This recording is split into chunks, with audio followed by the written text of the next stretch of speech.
Hey guys, कैसे हो आप सब? आई थिंक बढ़िया ही होगे और सब कुछ अच्छा चल रहा होगा। बात करें अपने टॉपिक की तो लास्ट टाइम हमने कॉम्प्लेक्स नंबर कवर कर लिया लास्ट लेक्चर में, और हमारे जो टॉपिक्स बचे हुए थे मेनली जो 4 टॉपिक्स हैं हमारे, PNC, probability, matrix and determinants. ये 4 टॉपिक को हम देखेंगे। मतलब इन 4 टॉपिक में जो हमारे 2 टॉपिक हैं पीएनसी एंड प्रोबेबिलिटी, वो बोर्ड के बेस पर नहीं है, जिससे आपको समझ में आए, बात समझना। और मैं इन चीज़ों के बारे में बताऊंगा, इनके टॉपिक्स के बारे में बताऊंगा, इन दोनों टॉपिक्स के बारे में। तो it's not all about board, जिस पे बोर्ड से मैं आपको समझा सकूं, ठीक है, पहली चीज़। दूसरी चीज़, ये इसकी फीलिंग्स आपको खुद से आनी चाहिए। ये अगर जब आप खुद ने इसके क्वेश्चन तभी सॉल्व होंगे, ये आप खुद से अगर समझोगे, खुद से आप क्वेश्चन को पढ़ोगे, खुद से आप समझोगे, तब जाके सॉल्व होगा, पहली चीज़। फिर इसकी चीज़ों में ध्यान रखना है, किसी भी चीज़ को एक्सपेरिमेंटल देखना है। ये नहीं कि इसको बोर्ड के क्वेश्चन के तरीके सॉल्व करना है और भी जितने मैथ्स के टॉपिक्स हैं उनके तरीके सॉल्व करना है, ठीक है, इनको पेज पर सॉल्व करना है। हाँ, इनके फॉर्मूलाज हैं, फॉर्मूलाज पे अगर डायरेक्ट क्वेश्चन पूछता है तब इन पे है, तब आप सॉल्व कर सकते हो। बट फॉर्मूले पे नहीं है, तब इनको जो है आप एक्सपेरिमेंटल देखो, तब आप ज़्यादा सक्सेस हो।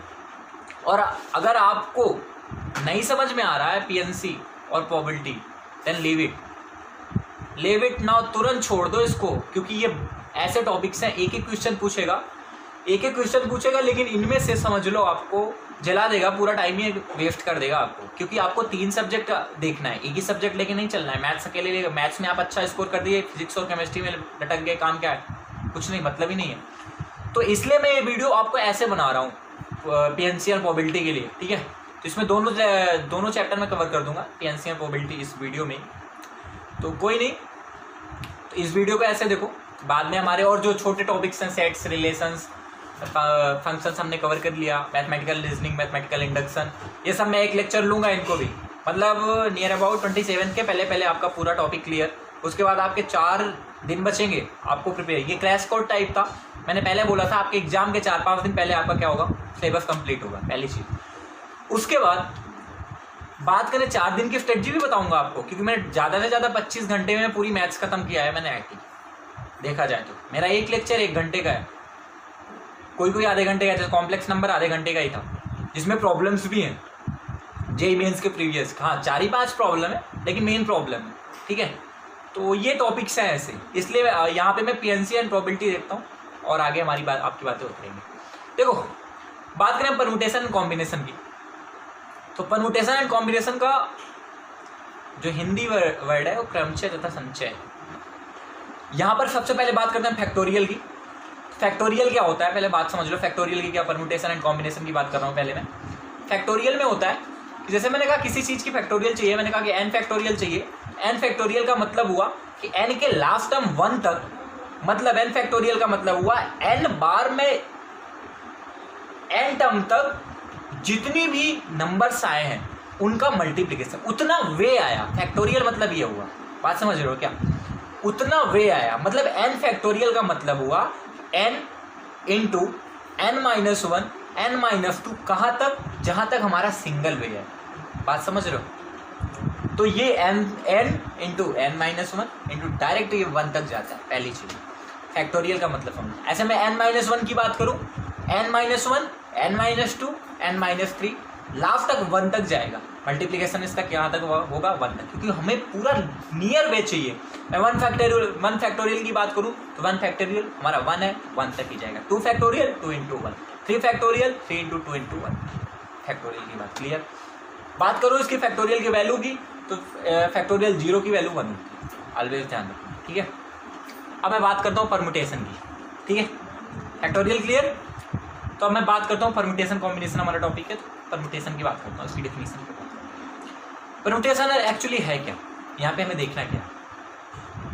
तो डेफिनेशन इसकी बोलती है कि पहली बात तो इसको डिनोट किया जाता है एनपीआर से, बात समझे।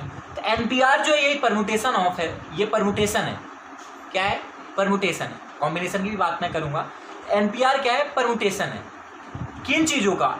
यहाँ पे एन हमारी डिफरेंट थिंग है, एन क्या है? डिफरेंट थिंग्स हैं हमारे पास। आर क्या है? उनका सिलेक्शन है, मतलब वही परम्यूटेशन है, परम्यूटेट कितना कर रहे हैं हम उस एन डिफरेंट थिंग में से, मैंने कितना उनमें से सेलेक्ट किया एट अ टाइम। बात समझ रहे हो ना? एक टाइम में मैंने उनमें से n थिंग्स है मेरे पास, तो उनमें से मैंने कितनी, जैसे r मेरे पास n थिंग में है तो r को मैं, जैसे NPR को मैं परम्यूटेशन बोल रहा हूँ, तो यही बोल रहा है कि उसमें n डिफरेंट थिंग्स हैं, उसमें से r सेलेक्ट किया मैंने एट अ टाइम। एक बात समझ रहे हो? जब मैं इसके जड़ में जाता हूँ तो इसका फार्मूला आता है NPR का factorial n upon factorial n minus. बात समझ रहे हो? अब मैं आपको एक्सपेरिमेंटल दिखाता हूँ। मैंने बोला पहले ही कि ये इट्स ऑल अबाउट एक्सपेरिमेंटल, एक परम्यूटेशन एंड कॉम्बिनेशन और दूसरा प्रोबेबिलिटी, और एक ही क्वेश्चन फिक्स है इससे आना, ठीक है ना? इसलिए तो मैं यहीं पे बात कर रहा हूँ। मैंने कहा कि मेरे पास n चीज़ें तो नहीं है, मैं कह रहा हूँ यहाँ पे मेरे पास दो चीज़ें हैं, दो थिंग्स हैं, एक शॉर्पनर एक पेन है। अब मैं बोल रहा हूँ कि मेरे पास दो डिफरेंट थिंग्स हैं। परम्यूटेशन बोल क्या रहा है पहले समझ लो। ये बोल रहा है कि मैंने आर सिलेक्शन वहाँ पे लिया है, तो यहाँ पे आर सिलेक्शन मैंने कहा कि एक सिलेक्शन में लिया। क्या क्लियर कर रहा है? मैंने एक चीज़ें सेलेक्ट की, तो मैंने इसको एक चीज़ें एक टाइम में सेलेक्ट कर रहा हूँ, तो जब मैं एक चीज़ें इन दोनों में से 2p1, इसका फॉर्मूला क्या होना? 2p1। बात समझ रहे हो? इसको दिमाग से सोचो, विजुलाइज करो, इमेजिन करो। तो 2p1 मतलब मैं दो में से मुझे एक सेलेक्ट करना है एट अ टाइम, तो मैंने एक को सेलेक्ट कर तो ये नंबर ऑफ वे एक को सेलेक्ट किया ना, तो जब 2p1, तो इनको कितने तरीकों से सेलेक्ट कर सकता हूँ? 2p1 मतलब फैक्टोरियल 2 अपॉन फैक्टोरियल 2 माइनस 1 मतलब 1 फैक्टोरियल, तो 2 इंटू 1 2। क्यों दिखाऊं मैं तुम्हें कैसे? एक बार मैं इसको सेलेक्ट करूंगा एट अ टाइम, एक ही सेलेक्ट करना है मुझे, तो एक ही चीज़ एक बार इसको सेलेक्ट करूंगा, एक ये तो बचा है ना, फिर मैं आए तो एक बार इसको सेलेक्ट कर सकता हूँ, मेरे पास दो सेलेक्शन है इससे, ठीक है? तो ये हुए कि नहीं? एक्सपेरिमेंटल भी दिख रहा है कि फार्मूले से दिख रहा है? फार्मूला क्या बोल रहा है? 2p1 मतलब factorial 2 upon factorial 2 minus 1। NPR का फॉर्मूला क्या होता है? Factorial n upon factorial n minus. बात समझ रहे हो? ऐसे ही मैंने क्या कहा, इसमें से क्या कर रहा हूँ मैं? एक सेलेक्ट किया, 2p दो में से एक सेलेक्ट किया, परम्यूटेशन को समझ गए, फार्मूला भी इसका क्लियर हो गया, मामला क्लियर, ठीक है?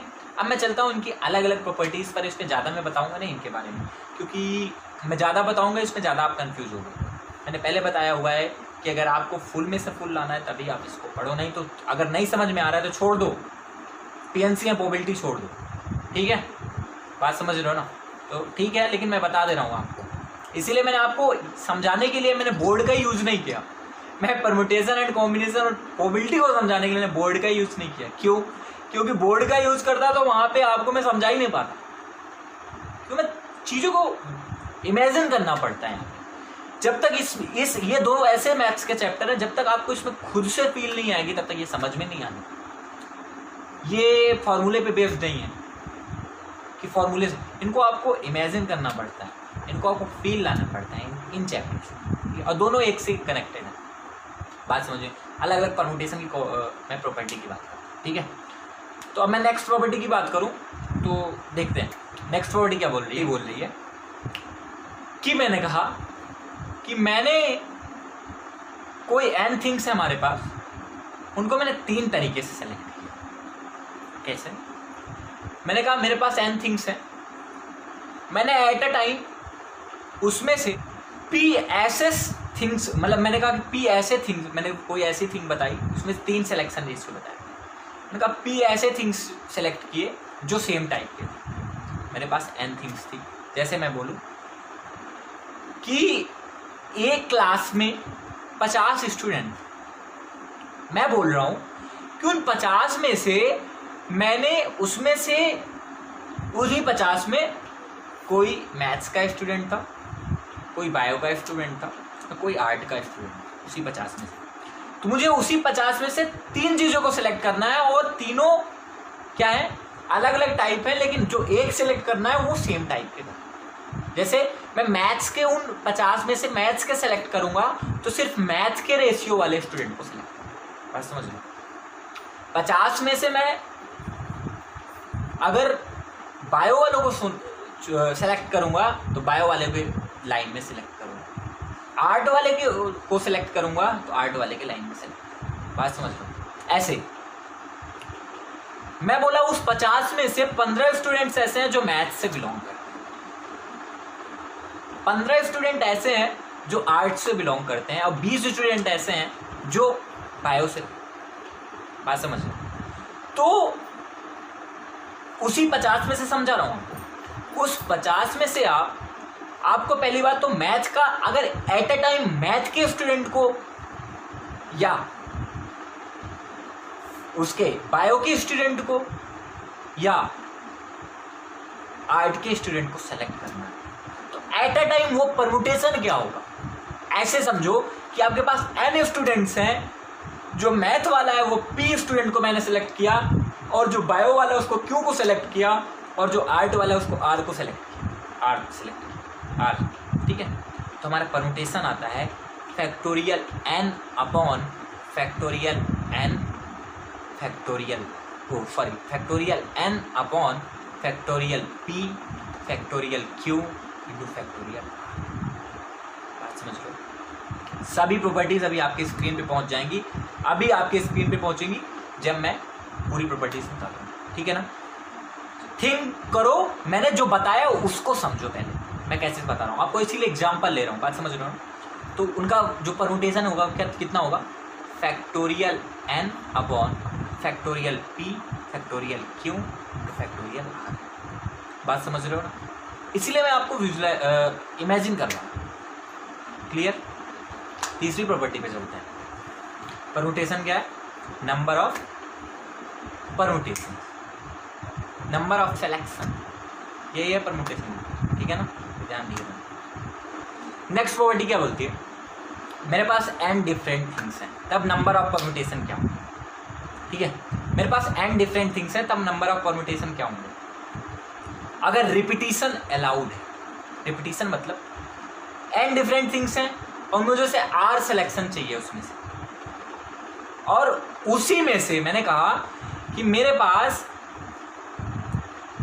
4 तरह की गेंदें, 4 तरह की रंग की गेंदें, लाल, हरा, पीला, नीला, और वो जो गेंदें हैं मैंने कहा कि उसमें से वो टोटल 50 मेरे पास गेंदें हैं, और उसमें से मुझे मेरे पास 4 प्रकार की गेंदें हैं, लाल, नीला, हरा, पीला, जो मैंने 4 कोई कलर ले लिया, कोई भी ले लिया, उसका ध्यान नहीं दिया। ठीक है, अब मुझे उसमें से सिलेक्शन चाहिए जहाँ पे रिपीटिशन अलाउड है, आर थिंग्स का। आर थिंग्स मतलब उनमें से कोई ऐसा चाहिए जो एक सेम टाइप का हो जहाँ पे रिपीटिशन अलाउड है। तो उसमें से 50 गेंदों में से मुझे जब रिपीटिशन अलाउड है और जितने का सिलेक्शन करना है, तो वो उनका जो नंबर ऑफ परम्यूटेशन आता है NPR आता है, तो वो होता है n टू पावर r। ठीक है, n to power r। Clear हो गई ना बात इतना, वो क्या होता है n to power r। Clear, इतनी बात समझ में आ गई।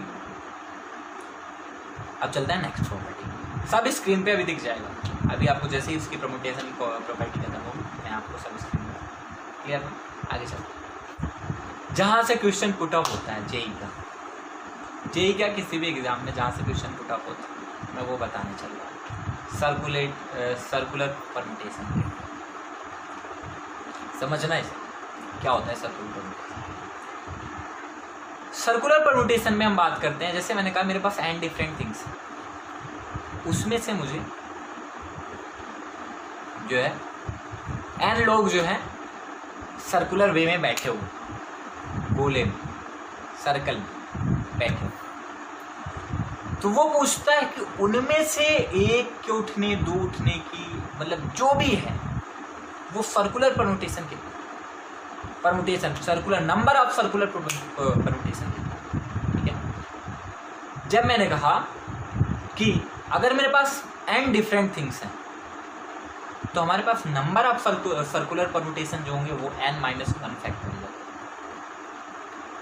मेरे पास n डिफरेंट थिंग्स है, तो जो नंबर ऑफ सर्कुलर परम्यूटेशन होगा हमारे पास क्या होगा, फैक्टोरियल n-1।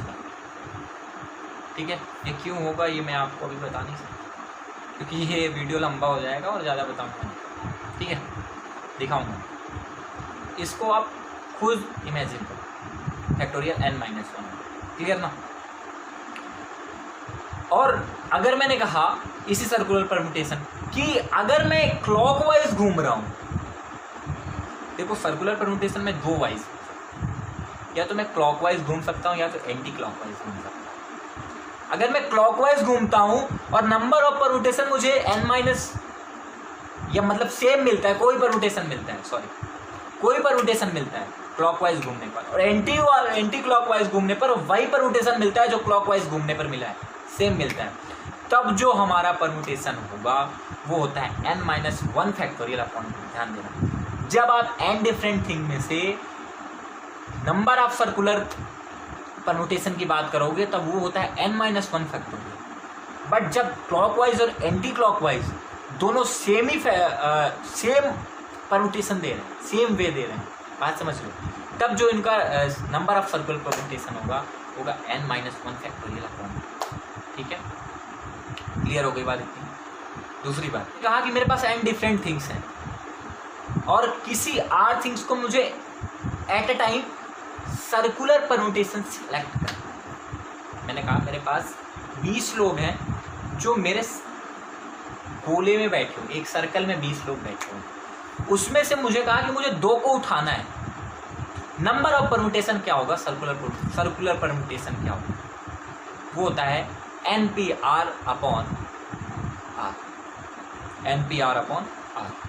क्लियर हो गई ना बात समझ में आ रही मेरी? ये थी पूरी परम्यूटेशन प्रॉपर्टीज। ठीक है, आपकी स्क्रीन में पहुंच रही पूरी प्रॉपर्टीज की आपकी स्क्रीन में।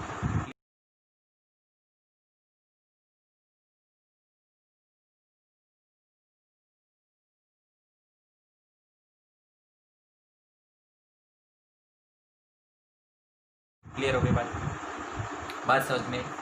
चलते हैं हम कॉम्बिनेशन। ठीक, चलते हैं कॉम्बिनेशन क्या है?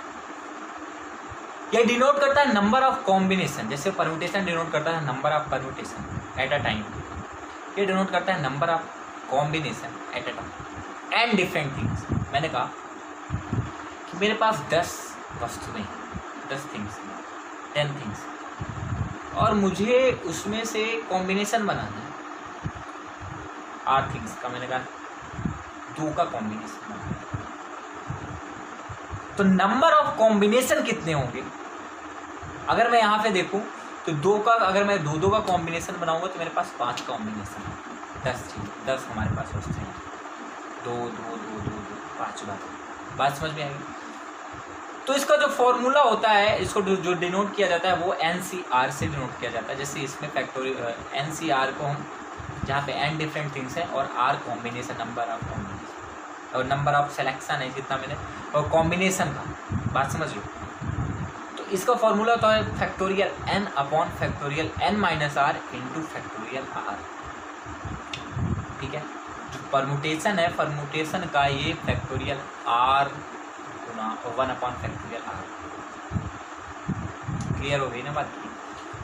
तो इसका फॉर्मूला होता है factorial n upon factorial n minus R into factorial R। ठीक है, कितने चीज़ें थे हमारे पास? 10। मैंने 10 लिए, 10 वस्तुएं ली। 10 में से मुझे कितने का कॉम्बिनेशन बनाना है? 2 2। बात समझ लो। अब मैं क्या करूँगा? फैक्टोरियल 10 अपॉन फैक्टोरियल 10 माइनस 2 कितना हो गया? फैक्टोरियल 10 माइनस 2 कितना हो गया? फैक्टोरियल इंटू फैक्टोरियल 2, फैक्टोरियल 2 मतलब फैक्टोरियल 10 माइनस 2 कितना होता है? फैक्टोरियल 8। वहाँ से मैंने क्या किया? 10 इंटू 9 किया, और 10 में से 10 इंटू 9 किया तो फैक्टोरियल 8 से फैक्टोरियल 8 कैंसिल, बचा हमारे पास फैक्टोरियल 2। फैक्टोरियल 2 में से मैं क्या करूँगा? 5, वहाँ से 2, फैक्टोरियल 2 की वैल्यू 2 आ जाएगी। 2 से मैं काटा 10, 5 गया, और 9 5 से कितना हो गया हमारे पास? 40। मतलब 45 नंबर ऑफ कॉम्बिनेशंस होंगे जब 10 में से मैं 2 का सिलेक्शन, 2 को n डिफरेंट, 10 कोई हमारे पास डिफरेंट। जैसे मैंने कहा n डिफरेंट थिंग, जैसे मैं बोलूँगा, चलो मैंने कहा कि 2 हमारे पास डिफरेंट थिंग्स हैं, मुझे एक का कॉम्बिनेशन बनाना है, तो मैं 2 कॉम्बिनेशन बना सकता हूँ। कैसे? या तो मैं पेन को ले लूँगा, जैसे हमने पेन और शॉर्पनर दिखाया था अभी, या तो मैं पेन को ले लूँगा या तो शॉर्पनर को ले लूँगा। बात समझ रहे हो ना? कॉम्बिनेशन एक एक कितने बार, 2 बार होगा। लेकिन मैंने कहा मेरे पास 3 चीज़ें हैं, मेरे पास पेन भी है, शॉर्पनर भी है, मेरे पास बुक भी है। बात समझ लो। कॉम्बिनेशन क्या बोल रहा है कि number of combination at a time in our selection. तो मेरे पास बुक है, मेरे पास पेन है, मेरे पास शॉर्पनर है, मुझे एक एक का सिलेक्शन चाहिए। बात समझ रहे हो? तो मैं क्या कर सकता हूँ, सबसे पहले मैं या तो बुक को सेलेक्ट करूँगा, एक का कॉम्बिनेशन बना, या तो मैं बुक का कॉम्बिनेशन बुक को लूँगा। दूसरी चीज़, या तो मैं शॉर्पनर लूँगा, या तो मैं पेन लूँगा। तीन ही में है, एक एक का कॉम्बिनेशन का मेरे पास 3 ही नंबर है कॉम्बिनेशन। या तो मैं एक बार बुक लूँगा, या तो मैं एक बार पेन लूँगा, या तो मैं एक बार शॉर्पनर लूँगा। फील करो इसे, तभी आएगा चैप्टर समझ में। ऐसे नहीं समझ में आएगा मैं इट्स ऑल अबाउट, मैंने पहले बताया है, नॉट ऑल अबाउट बोर्ड पे मैं इसे कुछ भी नहीं कर सकता, मैं इसे बोर्ड पे, ठीक है। इसका रियल वीडियो भी बनाऊंगा, तभी बोर्ड के पास रहूँगा, बट मैं इसे बोर्ड से कुछ करूँगा नहीं। फॉर्मूला जो आपको बता रहा हूँ, जो मैं स्क्रीन पे डाल दे रहा हूँ ना, टाइप करना इसलिए डाल दे रहा हूँ, बोर्ड पे तो मैं बता देता इसे। क्लियर हो गई ना बात? तो कितना हुआ, 3 ही है। मैं वहाँ से भी देख लेता हूँ, factorial 3 upon factorial 3 minus 2 factorial 1, तो फैक्टोरियल 3 माइनस 1 फैक्टोरियल 2, फैक्टोरियल 2 से 2 कैंसिल है, फैक्टोरियल 1 की वैल्यू 1, बचे कितना, 3 ही बचा था, 3 ही पे हुए हमारे। विजुलाइज किया आपने, उसको इमेजिन किया और फील किया कि नहीं किया? 3 ही है। मैंने कहा 3 में से मुझे 2 का कॉम्बिनेशन चाहिए। अभी तक मैंने एक का कॉम्बिनेशन, मैंने कहा 2 का कॉम्बिनेशन चाहिए। तो 3C2 फॉर्मूले के हिसाब से कितना हो गया, factorial 3 upon factorial 3 minus 2 into factorial. फॉर्मूले के हिसाब से वैल्यू क्या आएगी, factorial 3 upon factorial 3 minus 2 into 2 factorial, मतलब उसकी वैल्यू भी 3 आएगी, ठीक है। जब मैंने 2 का कॉम्बिनेशन दिया, देखो वैसे भी दिखाता हूँ आपको 3 कैसे आती है।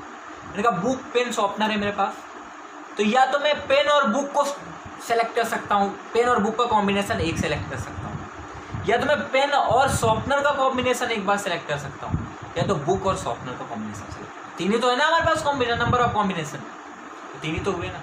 ये फील किया, फील करवाया आप, नंबर ऑफ कॉम्बिनेशन कितने हुए, 3 ही हुए। जब मैंने 1 भी लिया, जब मैंने 2 भी लिया, तब। क्लियर? अब चलते हैं इसकी भी प्रॉपर्टीज़। इसकी प्रॉपर्टीज़ पे क्या चलोगे, इसकी भी प्रॉपर्टीज सेम है, इसकी भी प्रॉपर्टीज भी मैं डाल दे रहा हूँ, ठीक है। समझ लिया, फील कर लिया, बस ज़्यादा इसकी प्रॉपर्टीज में मत जाओ, कन्फ्यूज हो। इसको मैं डाल दिया, देखो स्क्रीन पर पहुँच गया।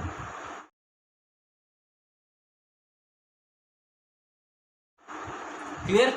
आगे चलते हैं। अब इस पर कुछ अलग अलग वे है परमुटेशन और कॉम्बिनेशन को मिक्स करके कैसे क्वेश्चन पूछते हैं, तो वो बता। क्लियर? आगे चलते हैं मीन्स का, और क्वेश्चन आ चुके हैं मीन्स, क्वेश्चन भी मतलब क्वेश्चन आ चुके हैं मीन्स, तो बता रहा हूँ। जो नेक्स्ट है परमुटेशन कॉम्बिनेशन, वो है डिवीजर्स एंड डिस्ट्रीब्यूशन। यहाँ से क्वेश्चन कैसे पूछता है, पहली प्रॉपर्टी की बात करूँ तो पहली प्रॉपर्टी बोलती है, इसको भी मैं आपकी ये भी स्क्रीन पर डालूंगा। पहली प्रॉपर्टी बोल रही है, अगर मेरे पास कोई m plus n different things है जहाँ m n के इक्वल नहीं, मतलब मैंने कहा कि मेरे पास एक स्कूल में 2 क्लास की मुझे नंबर ऑफ परमुटेशंस निकालना है, डिस्ट्रीब्यूशन उनमें अलग अलग का निकालना है। बात समझ रहे हो? m डिफरेंट थिंग्स हैं, मतलब 50 स्टूडेंट एक क्लास के हैं, 40 स्टूडेंट एक क्लास के। बात समझे? 50 एक क्लास के, 40 एक क्लास के, तो उनको डिवाइड कितने में किया जाएगा? ये मैं डिवीजर्स एंड डिस्ट्रीब्यूशन की बात कर रहा हूँ, मैं डिस्ट्रीब्यूशन और डिवीजर की बात कर रहा हूँ। तो उनको कितनी तरीके से डिवाइड किया जा सकता है जहाँ m n के इक्वल ना हो? बात समझो, 50 40 के इक्वल नहीं, तो उन 50 और 40 को मिलाकर कितने तरीके से डिवाइड किया जा सकता है? मतलब इसकी जो वैल्यू आती है, मैंने कहा कि 50 को मैंने m लिया और 40 को n लिया, तो इसकी जो वैल्यू वो आती है factorial m plus n upon factorial m into factorial. कितनी आती है? Factorial m plus n upon factorial m into factorial. Screen पे आप पहुँच गए। क्लियर? समझ में आ गई इतनी? चलते हैं दूसरी प्रॉपर्टी पर, इसकी डिवीजन एंड डिस्ट्रीब्यूशन। ठीक, आगे चलते हैं। मैंने कहा m is equal to n हो जाता है। मैंने कहा ये तो m does not equal to n के केस में था। मैंने आपको डिवाइड, नंबर ऑफ डिवाइड, कितनी बार नंबर ऑफ डिवाइड, कितनी नंबर में डिवाइड किया जाता है। मैंने कहा कि m is equal to n हो जाता है, मतलब दोनों जो ग्रुप्स हैं वो सेम हो जाते हैं। तब क्या करना होता है? कुछ नहीं, m प्लस n की वैल्यू क्या हो जाएगी? 2n हो जाएगी। मैंने या 2m हो जाएगी, factorial 2n upon factorial m है, फैक्टोरियल m है, सेम थिंग्स हैं। तो फैक्टोरियल m था, फैक्टोरियल n था, तो factorial n into factorial n into कितनी बार वो सेम हुई है।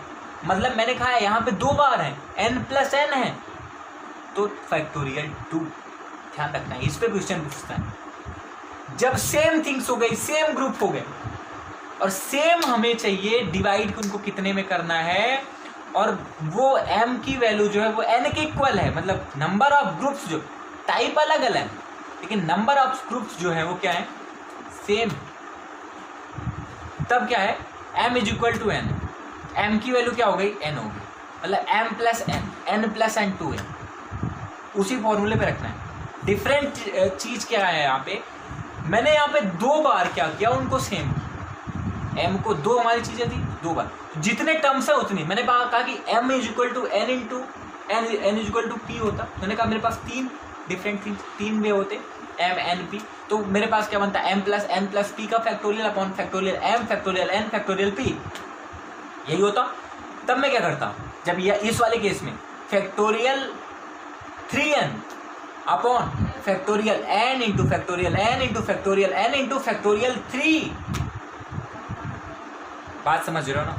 ये मेन चीज क्लियर हो गई ना बात इतनी? ये थी इसकी सेकेंड प्रॉपर्टी और इम्पॉर्टेंट प्रॉपर्टी। क्लियर ना? आगे चलते। मैंने कहा मेरे पास n डिस्टिंक्ट थिंग्स हैं, n अलग अलग थिंग्स हैं। मुझे p कोई पर्सन, p पर्सन्स है हमारे पास। मैंने कहा मेरे पास 50 अलग अलग वस्तुएं हैं। मेरे पास 40 ऐसे व्यक्ति हैं जिनको उन 50 वस्तुओं को देना है।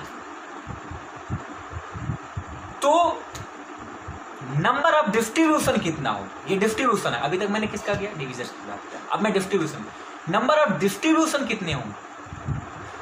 तो नंबर ऑफ पर्सन्स की पावर n, मतलब जितने व्यक्ति हैं उन्हीं की पावर क्या है? डिफरेंट थिंग्स, जितनी डिस्टिंक्ट थिंग है हमारे पास उसको बांटनी, तो वही ये नंबर ऑफ डिस्ट्रीब्यूशन। ठीक है, ये सब मैं स्क्रीन पे डाल दूंगा। क्लियर? आगे चलते हैं नेक्स्ट प्रॉपर्टी। अगर मेरे पास, मैंने कहा जो नेक्स्ट प्रॉपर्टी है इस पे भी क्वेश्चन पूछ चुका है। मैंने कहा कि मेरे पास n सेम थिंग्स हैं, आइडेंटिकल थिंग्स हैं, मतलब सेम ही चीज़ है मेरे पास, और मुझे उन्हें p पर्सन्स में डिस्ट्रीब्यूट। मैंने कहा कि 50 वस्तुएं ऐसे जो सेम तरह की हैं और मुझे उनको 40 लोगों में ऐसे डिस्ट्रीब्यूट करना है। ध्यान देना, कोई पा भी सकता है, कोई पा भी नहीं सकता है, कोई एक से ज़्यादा भी पा सकता है इसमें। तो नंबर ऑफ डिस्ट्रीब्यूशन कितना होता है? तो वो होता है n plus p minus 1 cn। यहाँ पे n क्या है? आइडेंटिकल थिंग्स है। इसके पहले वाली प्रॉपर्टी में क्या थी? n डिस्टिंक्ट थिंग्स थी। तब क्या मुझे मिला था? p to power n। p यहाँ पे पर्सन्स हैं, मैंने कहा ऐसे समझो मेरे पास 50 वस्तुएं हैं जो सेम तरह की हैं और उनको मुझे 40 लोगों में ऐसे देना है कि क्या करना है? 40 लोगों में ऐसे देना है कि उसमें मुझसे ये मतलब नहीं है उस 50 को देना ही देना है। कोई एक भी नहीं पा सकता, कोई एक पा सकता है, कोई एक से ज़्यादा भी पा सकता है। उनका जो नंबर ऑफ डिस्ट्रीब्यूशन होता है वो होता है n plus p minus 1 cn। जैसे मैंने कहा 50, तो 50 plus 40 minus 1 c 50, 50 plus 40 90 minus 1 89, 89 c 50 की वैल्यू जो होगी number of distribution out of 50 इन 40%। बात समझ रहे? क्लियर हो गई ना इतनी बात? ये थी प्रॉपर्टीज डिवीजर्स एंड डिस्ट्रीब्यूशन, जहाँ से क्वेश्चन पूछते हैं। एक इसी में बात होती है डी अरेंजमेंट परमुटेशन, उसकी बात करते हैं और ये लेक्चर यहीं पे स्टॉप है। क्लियर? बात करते हैं डी अरेंजमेंट।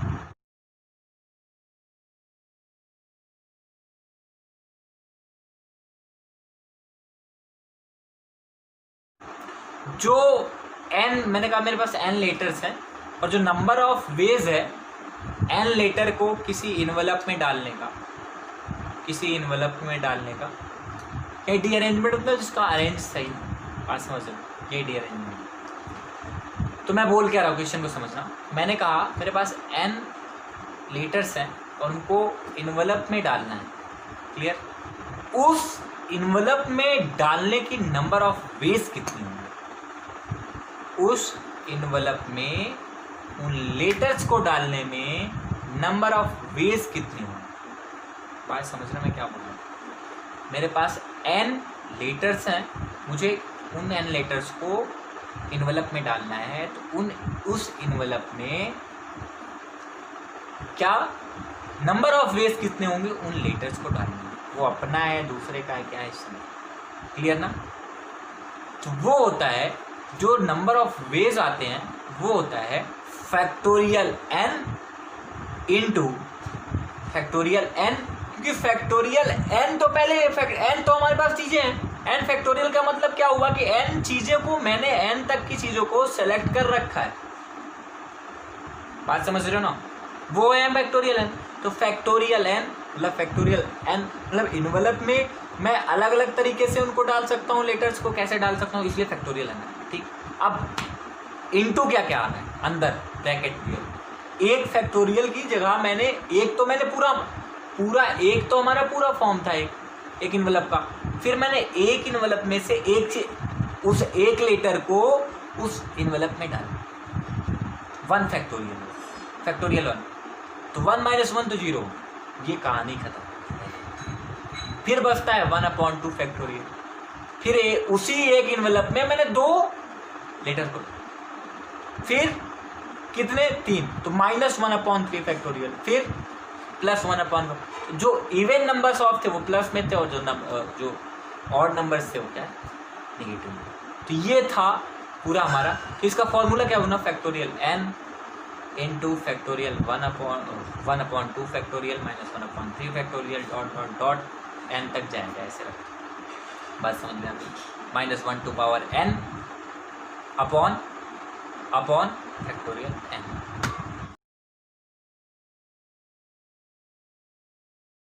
ठीक है, बात समझे। ये है फॉर्मूला और ये था पूरा परम्यूटेशन कॉम्बिनेशन की कहानी। क्लियर हो गई ना बात। तो अगर ध्यान देना, सुन लो, कुछ मेरी बातें सुन लो।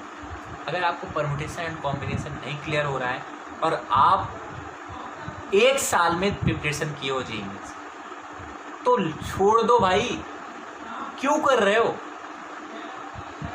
इसी में आप कोई और दूसरे क्वेश्चन पे ध्यान दे दो ना। बात समझ रहे हो, आप क्यों इसमें टाइम दे रहे हो परम्यूटेशन एंड कॉम्बिनेशन। जब आपको परम्यूटेशन एंड कॉम्बिनेशन नहीं समझ में आया तो प्रोबेबिलिटी भी नहीं समझ में आया। तो जब नहीं समझ में आ रहे तो छोड़ दो इसको, क्यों कर रहे हो आप। यही 4 नंबर का टाइम आप किसी और क्वेश्चन पे दे दो, हो सके वो सॉल्व हो जाएगा। अगर इस पर फील नहीं, मैंने बोला परम्यूटेशन एंड कॉम्बिनेशन और प्रोबेबिलिटी दोनों ऐसे चैप्टर्स हैं जो फील पर बेस्ड हैं, जिसे आपको खुद समझना है। बात समझ रहे हो। परम्यूटेशन एंड कॉम्बिनेशन ऐसे चैप्टर्स हैं जिसे आपको खुद समझना है। कोई टीचर पैदा ही नहीं हुआ या कोई व्यक्ति नहीं पैदा हुआ जो आपको समझा सके इसको। इसीलिए मैं इसको बोर्ड पे नहीं बताया आपको, इसलिए मैं इसको एक्सपेरिमेंटल बता रहा हूँ आपको। इसीलिए एक्सपेरिमेंट करके दिखा रहा हूँ इसको, जैसे आपको समझ में आए। ये तो मैं बोर्ड पे दिखा देता हूँ, ठीक है। तो इसको छोड़ दो, अभी के अभी छोड़ दो परम्यूटेशन एंड कॉम्बिनेशन और प्रोबेबिलिटी। एक क्वेश्चन पूछेगा बस, 4 8 नंबर, 23 क्वेश्चन है ना, उस 23 क्वेश्चन में फोड़ दो। टॉपर नहीं बनना आपको, टॉपर बनोगे तो जो आ रहा है वो भी नहीं आया। 1 महीने में टॉपर की तैयारी नहीं होती। क्लास 6 से कोटा में रहते हैं बच्चे, 6 साल वो प्रिपरेशन करते हैं, तब जाके वो AIR 1 AIR 100 के अंदर आती है उनकी रैंक। तो आप सोचोगे मेरा सिलेक्शन हो, बात समझ रहे हो ना, इसके चक्कर में ना रहो। नहीं आ रहा है परम्यूटेशन एंड कॉम्बिनेशन, ये मेरी जो बातें हैं ना इसको ध्यान से रख लो, काम आएंगी। दूसरा क्वेश्चन हो जाएगा आपसे। इसलिए नहीं समझ में आ रहा परम्यूटेशन कॉम्बिनेशन, फील ही नहीं आ रही, अगर फील आ रही तभी करो।